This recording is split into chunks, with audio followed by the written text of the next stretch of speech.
Homer led the league in tackles with 85. The deep ball for Darius Prince, and Philadelphia's on the board first.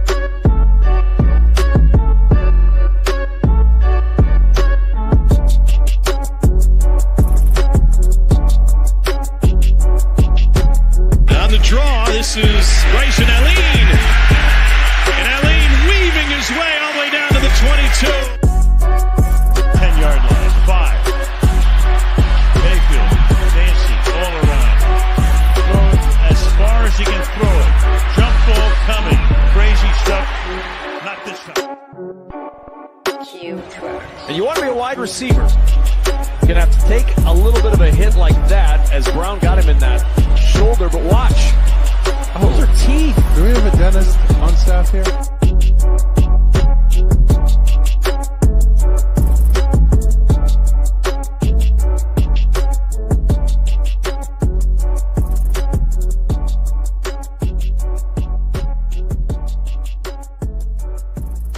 All right, we are back with another episode, and in this episode, we have a very special guest, one that we are very excited to introduce and welcome on, and that, of course, is the commissioner from the Entertainment Football Association, Mr. Andre Reed.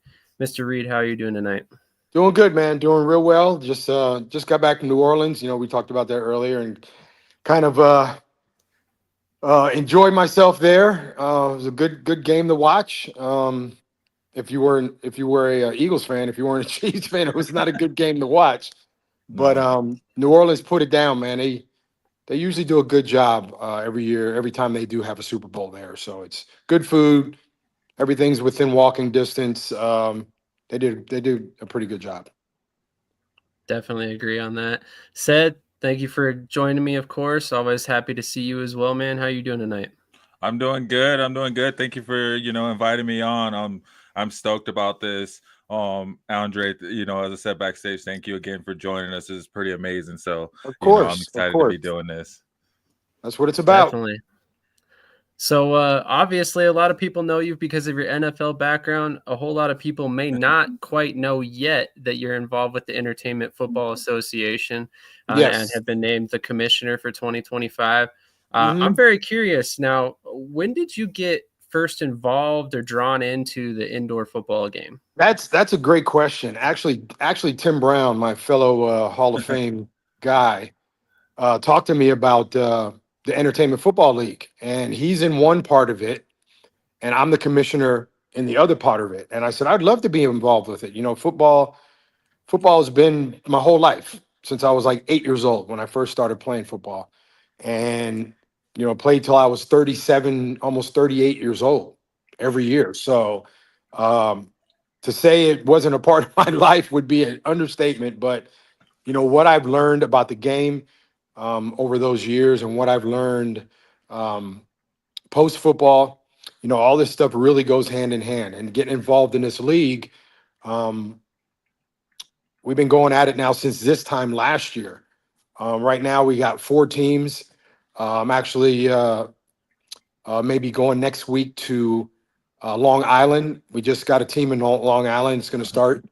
So that'll be the 5th team in the first inaugural season of the Entertainment Football League. And we hope to expand, within the next couple of years and, go from 5 team to 10 teams to 15 teams. That's really what Tommy, his vision is, and what Doug, their vision. I got a great staff, a great group of people around me, and been going to New York a lot over the past year, and that's pretty good too because my kids both live in New York City, so I'm able to see them, and so I'm excited about it. And people say, well, why did you get involved in this? And not only that, it's always going to be embedded in my blood. I'm all about giving kids another chance. Somewhere down the line, there's another Kurt Warner, or there's another Turpin that plays for the Cowboys. He was in the Arena League. There's another bunch of guys that are on rosters now came from the Arena League. The IFL or the AFL, whatever it is, they came from that league. So the USFL, the XFL. So these are all leagues that are just really giving the player another chance to live out a dream. and to get on a roster and have a chance to be a professional, football player. So I'm glad that I'm a part of that. Yeah. No, yeah, that's pretty amazing. I guess I was gonna actually follow that up with, because you named a few of these other leagues out there. Right. There is various leagues popping up. I think that's one of the great things I think we've gotten from the internet is the access to be able to see, and have, be able to watch Right. games in all these other leagues. So with that being said, with the Entertainment Football Association, what makes you different from these other leagues? I think the entertainment part of it, obviously. Yeah. We're going to have some halftime entertainment and, local talent, but mostly we're looking outside of local talent. Who knows? It might be, one big time rapper or something or somebody or like that. So the options are open to do that kind of stuff that we want to do and just bring a different excitement, to halftime. And instead of just like a band out there, you might have an HBCU band. They always put on a good show. It's open to anything really. So, Tommy and Doug, who are, Doug is the founder, and Tommy has been doing this for a while. We're just going to let the chips fall where they may, and go from there. So we got a good group of people that are doing things now, and with 3-4 months left, we're kind of in go mode now. So really excited about it. So speaking of kind of differing from some of the other leagues that are out on the market today, I mean, you spoke about Tim Brown a moment ago. He's a part of the Arena League that's very different, 7-man football. What are some rules with the ENTFLA that set you guys apart from other arena leagues out there? That's going to be the big difference. It's like 7-man, 8-man football. There'll be time that you have to go for it on 4th down all the time. Rules I'm still looking at the rules and tweaking them to make sure that we, everything is fair. But it's going to be fast paced. Again, you have to go for it on 4th down. You don't punt. It's basically going to be like a 7-on-7 kind of, football, and a lot of passing where guys can use their skills of catching balls and running routes and, making guys miss and all that kind of, but still going to be, you're going to get hit on the sideline and maybe get hit up into like the 3rd or 4th row. That's still going to happen. That's just what Arena League is about. You guys know that. So, and we're excited about that everybody's going to have a chance to play, and the entertainment part of it will be there. And, we're looking forward to it. Okay. Yeah. So with that being said, like you said, we'll still be seeing routes and stuff. How does your experience from the NFL and your connections from the NFL help, move the Entertainment Football Association forward? Good question. Everything, the first year is just getting your feet wet. You know how it is. And anything you do in life, you got to get your feet wet. We'll be pulling from colleges. We'll be pulling from different other leagues. We'll be pulling from guys that have already played in the league. It isn't just going to be guys that are off the street. It'll be college guys. It'll be pro guys that played, that just want another shot at it and play some football. So I think that's the thing about our league is going to be different, that it's going to be anybody that could play. That'll be, more of an entertainment part of it too. So recruiting local, people in the cities that the teams are in, going to local colleges and say, hey, you guys, this is another shot. Would you like to take this shot? And I don't think too many guys would say no. Definitely agree with that. There's countless players out there looking for opportunities to continue their career. That's it. And when Tim came to me about this, I just was like, Um, I see a lot of guys that come in the NFL and they stay for a little bit, and either an injury or something happens, and they end up, you don't see them anymore. To stick in a league, I don't care what league it is, to stick in it, everything's got to be in unison. Everything's got to be going by the book. And it's no different. It'll be no different in the entertainment football league too. That you're gonna have to work. You're gonna have to do all the things that the guys at the highest level do. If you want that to feel good about yourself and then have a shot. Absolutely.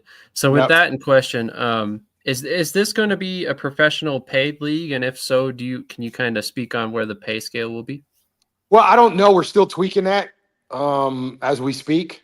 Within the next couple of weeks, we're getting GMs and all kinds of stuff going on now because it's not too far away here. So I'll be having another probably Zoom meeting with all the guys within the next couple of days. I had to say I come back from New Orleans.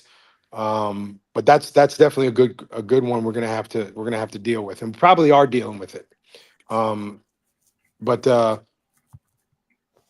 getting the GMs set right now is a big thing, and then that's where the GMs will pull from different places, college and different leagues, the AFL or the IFL or whatever the leagues are, to give guys another shot at it.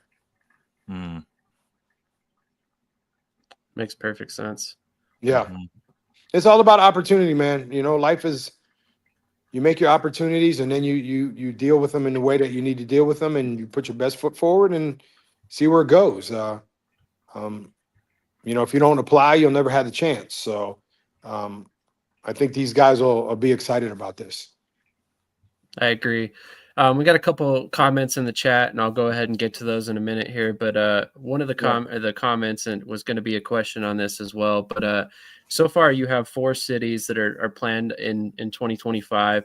Can you go ahead and name those cities for us? And then on top of that, can you kind of elaborate on what decision making went into picking those cities in particular in those markets?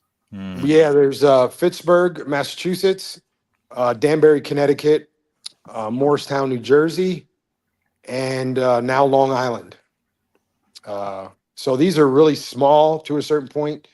These are cities that have maybe 50 to 100,000 people in these little cities. And I think when we went to meet the mayors and people high up in corporate America there in those little cities, that you could just see their excitement because they're prideful. Just they want a team and feel like they're part of something.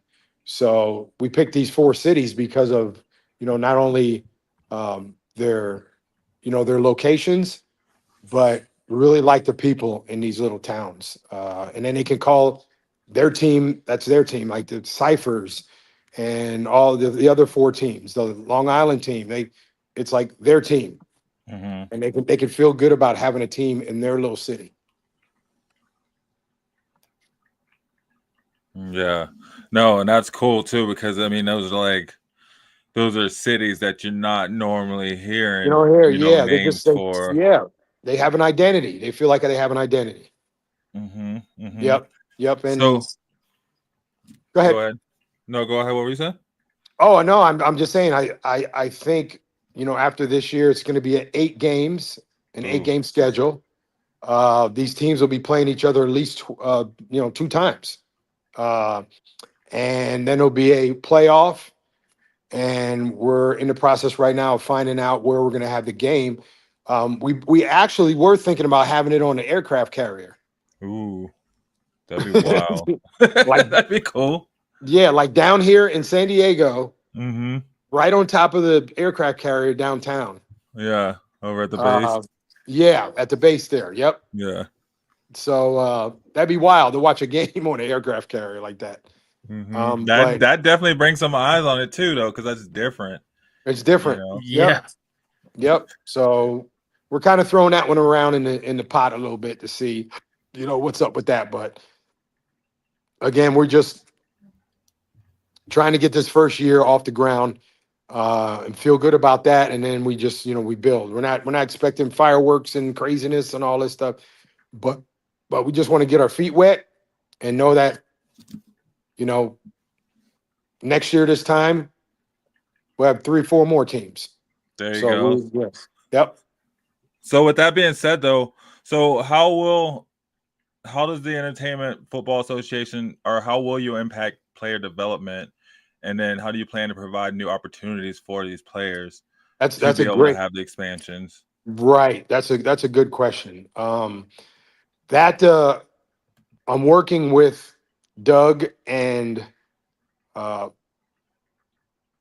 Tommy on all that, because Tommy used to be with one of the leagues there. So he's been in the arena business for a lot of years.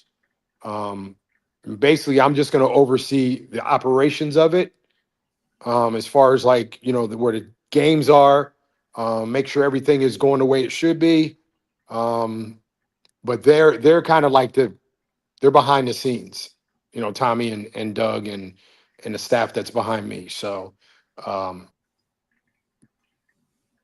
but that's probably the most trying thing, is getting that all together and making sure that's all going in the same direction. And we've been doing that. So, I mean, is there going to be, some glitches here and there? I mean, that's just how it is. But it's not like they're brand new to all this. So they have experience in this. Man, Tommy Benizio has been all over the world in terms of Yeah. arena football and That dude, I don't think he stays alternative home at hockey as all, well. man. He's always on a boat. The dude's always on a boat somewhere, man. Every Yeah, time I he turn somehow around, always answers the phone. yeah, he does. Yeah, I'm looking at TV now. I saw a boat. I thought that was him on the boat. I was like, "Where's he going now?" he's in That's the awesome. he's in the mid Atlantic. I mean, where you Oh, going, bro? But he is, like I said, he has excellent experience, as far as what he's done with the Arena League, and knows a lot of stuff that I'm learning some stuff from, other than just being a commissioner of the league. That's that's good to have that kind of ace in the hole there with him and Doug. I agree. And it's honestly kind of crazy to kind of watch where his fingers touch. Because honestly, if you see and kind of follow him, he's got his hand in a little bit of everything when it comes to arena Yeah. and indoor football. Yeah, So he's got like 20 fingers, 2 pair of hands and stuff, man. I'm like, huh? exactly. Yeah, but I got the utmost confidence in him, because he's been in this before, and he knows what's going on. So, and Absolutely. I'm learning a lot from him too. So, but again, I'm very excited about this first year, and looking forward to getting it off the ground and putting on a good show, and then come back at it next year in 2026. So, yep. Absolutely. So, I mean, obviously, we've kind of talked of a bunch of different goals here. I mean, obviously, Yeah. Developing players, giving them opportunities, entertainment. But other than those two things, like, what are the big picture goals for the NTLFA? I think is to, develop, develop a league, and then develop the players that come in the league, and have something to feel good about. And again, it's all about them given the opportunity to display their talent, whatever it is, in football. That's all you can ask for. That's what all these leagues are doing. Do you want to be the NFL? You're not going to beat that big dog. That's the top dog on the hill. Mm-hmm. But with the USFL, and they have the XFL, and a couple other leagues, and now the Entertainment League, it's just more avenue for these players to display their talents, and that's what we're here for. Mm-hmm. That's true. Absolutely. I think especially in football too, it's needed to have that outlet to be able to continue to, keep that physicality, Exactly. and keep up with that training. So I think, Yeah. as many outlets as we can get, to keep these players in shape, because they need it, people. Yeah, it's better for them, because because a lot of these kids, you know, their NFL dreams or their dreams of playing, you know, have been, you know, dampered by something, and this is something that they can feel good about, and to get another shot at it. So, and there's a lot of guys in the NFL that have played in the USFL or played the XFL, and I think that's the beauty of it, you know, for this league too. Mm-hmm. Mm-hmm. Yep. So speaking of this league, you know, you getting started, how can fans go about getting involved and supporting the league from the start? Yeah, they can go on the website, the Entertainment Football, the ENTFLA website. Mm-hmm. And if they have comments or anything, I'm sure, you know, we have somebody in the front, somebody underneath Tommy and those guys that probably are constantly, you know, looking at, you know, what people are saying. I mean, we live in that kind of world, right? So, yeah, they can just go on the website, and if they have any questions or anything that they want to ask, that's what they do. Makes perfect sense. Do you guys have a streaming and broadcasting deal in place as of yet? We're in the process of doing that right now. I actually, you know, been out of the loop for a week when I was in New Orleans. So actually this week I'll be touching base with all the guys, with Tommy and Doug and Lisa and a couple of the other people there. I'll be touching base with them by midweek. You know, tell them about our interview, and then just, you know, whatever updates they have. And yeah, we'll go from there. Yep. Okay.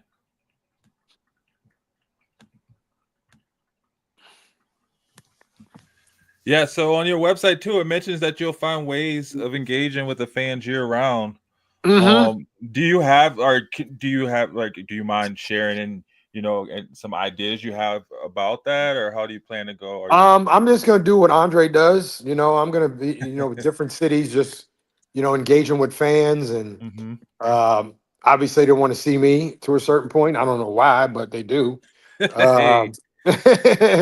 Um, but that's part of my job description, is engaging with fans uh, and you know, people in the arenas, and all that kind of stuff. So, you know, I'm easy to talk to. Doesn't take long for me to get uh, to talk. So I'm looking forward to that. Can confirm that. Can confirm that. Can't confirm Right. that. Exactly. I'm kind of curious. How does the ownership structure for these teams work? Are they all owned by the league itself currently, or do they have individual owners? Yep. No, they Okay. don't have. There's no individual owners. It's just one league, uh, and that would be crazy. Especially, yeah, that would to have. Yeah.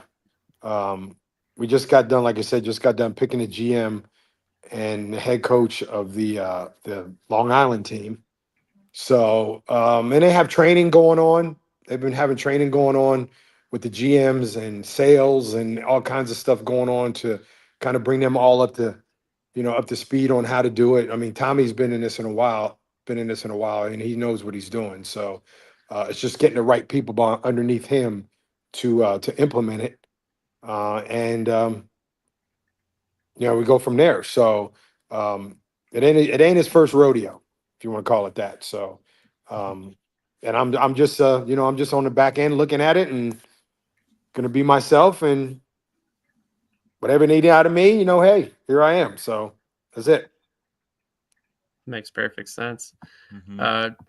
Said, do you have any more questions for him, or do you want me to run through the comments real quick? Well, I was gonna say, yeah, because there's that one. I mean, you did kind of touch on it earlier, and you said, you know, Uh-huh. you never know what you're gonna expect on the halftime front. You know, whether it may be, Right. you know, an entertainment of some form or shape. Do you expect to have like other things implemented during the game? You know, okay, sorry. So let me jump back and reference it. So like how the NBA All-Star game, they had Kevin Hart. You know, he was like MCing, I Oh guess, yeah, they're during the everything's wide. games. Everything's wide open. Okay. There's nothing to say that's going to be where you, oh no, we can't do this or we can't do that. Mm-hmm. We're going to try to engage the fans as much as possible. However we do that, we figure it's the ENTFLA. It's an entertainment league. We want to entertain the fans at halftime. Mm-hmm. Instead of just, nothing on the field and everybody's just looking around. So we have a department that just deals with that. Is going to Okay. deal with that. Yeah, with the entertainment part of it. Okay. I love that. I love Yeah. that. Yep. So we got a comment here in the chat. What time of year does the league kick off? It'll be late June. So it'll be June, July, a little bit of August.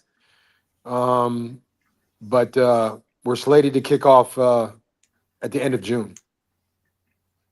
Very nice. Very nice. The schedule, just so everybody's aware who's watching right now, you can catch that on goentlfa.com. I put the link in the chat. So if you haven't checked out their website, make sure to go there. Also, I think make sure you're following. The schedule is out too. The schedule is out. Yeah, I think it's on there. Absolutely. Yep. Yeah. Make sure you're following their all their social medias to stay up to date with the league as well. Yes. Look forward to seeing everybody out there for sure. Absolutely. We got one more. That way. Oh, okay. So with the league ownership, we have a comment here that says the salary cap will be more even, which actually I like that point. Yeah. Chris actually mentions that. Yeah. One of the main things you see. I think there's just a set amount. I don't think we're going to get too technical about, all that. I have to talk to Tommy a little bit more about the structure of all that. So I have a feel of what's going on as far as players and pay and da da da da and all that stuff. So it's and that'll be done. Like I said, now that I'm back, it'll be done within the next couple weeks. And then we'll, if we have to tweak anything, which is, really what, you got to tweak stuff all the time. But at this time last year, we were just scratching the surface of things. So now it's go time, kind of. Absolutely. Well, we don't want to take up too much of your time. You're obviously a very busy man, commissioner of a league, former Hall of Fame player. I'm sure you got all kinds of public announcements and appearances to be doing. So any final words about the league or anything that you want to make sure fans know? We just, are excited to bring this style of football to the fans. And it just isn't going to be any okey doke players on the field. We're going to get some talent out there, and we're all about putting on a good show. And these teams want to put on a good show for their fans. So it's just like anything else. So and glad to be a part of it. So we'll be doing our due diligence and tweaking things that we have to tweak and going over things that within the next couple months here to get ready for the season starting in June. Absolutely. Said any final thoughts before we get out of here? Just again, thank you for being on. I mean, it sounds, you're part of this. I want to go through all the things and list everything you've done, all your accolades, just in case people didn't know, the fact that you are a Hall of Famer, the fact that, you were in 4 Super Bowls, you had over 13,000 receiving yards. You did it. So I'm excited to see, what you're going to bring to the table. It's been an honor. I put my chips in, bro. I just push them all in. Definitely, right? They got you labeled as one of the toughest receivers out there. So I put all my chips in. If one falls on the floor, I'm gonna pick that one up and put it back on the table. There you go. That's it. But thank you guys for having me. I appreciate it.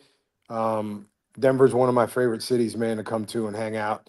Got a lot of people there that I know, so it's I appreciate you guys having me on the show. Mm-hmm. Absolutely. If you're ever out back in town, let us know. We'll definitely take you out to lunch or something. For sure. You got it, man. Appreciate it, guys. There we go. Awesome. Have a great rest of your night, sir. And we really appreciate your time.